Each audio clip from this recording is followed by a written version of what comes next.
বন্ধুরা, ইতিমধ্যেই কিন্তু চালু হয়ে গেছে আয়ুষ্মান ভারত কার্ড, যার মাধ্যমে মিলবে 5 লক্ষ টাকা পর্যন্ত বিনামূল্যে চিকিৎসা। সবাই কিন্তু এই কার্ড পাবেন না, কিন্তু অনেকেই চিন্তিত যারা এই কার্ড পাবেন না তারা কিভাবে বিনামূল্যে চিকিৎসা করবেন। সরকারি নতুন নিয়মে যাদের আয়ুষ্মান ভারত কার্ড হবে না তারাও পাবেন 1 টাকাও খরচ না করে বিনামূল্যে চিকিৎসা নেওয়ার সুযোগ। কিভাবে পাবেন জানতে হলে আজকে তথ্যগুলো অবশ্যই শেষ পর্যন্ত দেখুন। গত 16 আগস্ট থেকে পশ্চিমবঙ্গে আনুষ্ঠানিকভাবে সাধারণ মানুষের জন্য চালু হয়েছে আয়ুষ্মান ভারত এবং রাজ্যের নিজস্ব মুখ্যমন্ত্রী স্বাস্থ্য বীমা যোজনা। ইতিমধ্যে রাজ্যের কয়েক কোটি মানুষ এই কার্ডগুলোর জন্য আবেদন করেছেন।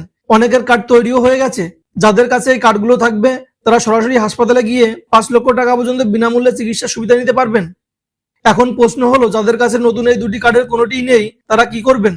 স্বাস্থ্য ভবনের তরফ থেকে স্পষ্ট জানিয়ে দেওয়া হয়েছে, আপনার কাছে যদি নতুন কোনো কার্ড না থাকে, এমনকি পুরনো স্বাস্থ্যসাথী কার্ডও না থাকে, তাহলেও দুশ্চিন্তার কিছু নেই।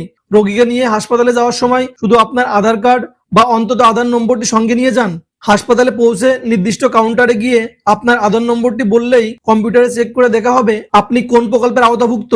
যদি দেখা যায় আপনি আয়ুষ্মান ভারত বা মুখ্যমন্ত্রী স্বাস্থ্য বীমা যে কোনো একটির জন্য উপযুক্ত কিন্তু আপনার কার্ড নেই, তবে সেই হাসপাতালে কাউন্টারে দাঁড়িয়েই আপনি সাথে সাথে ফর্ম ফিল আপ করে আবেদন করতে পারবেন। আর যদি দেখা যায় যে কোনোটিতে আপনার নাম দেখাচ্ছে না অথচ রোগীর ইমিডিয়েট চিকিৎসা শুরু করা প্রয়োজন, তখন কি হবে? এক্ষেত্রে সাময়িকভাবে আপনার চিকিৎসা পুরনো স্বাস্থ্যসাথী স্কিমের মাধ্যমে শুরু করে দেওয়া হবে। তবে সরকার জানিয়েছে আগামী 2 থেকে 3 মাসের মধ্যে স্বাস্থ্যসাথী প্রকল্পটি ধীরে ধীরে পুরোপুরি তুলে নেওয়া হবে এবং শুধুমাত্র এই নতুন বীমা যোজনায় কার্যকর থাকবে।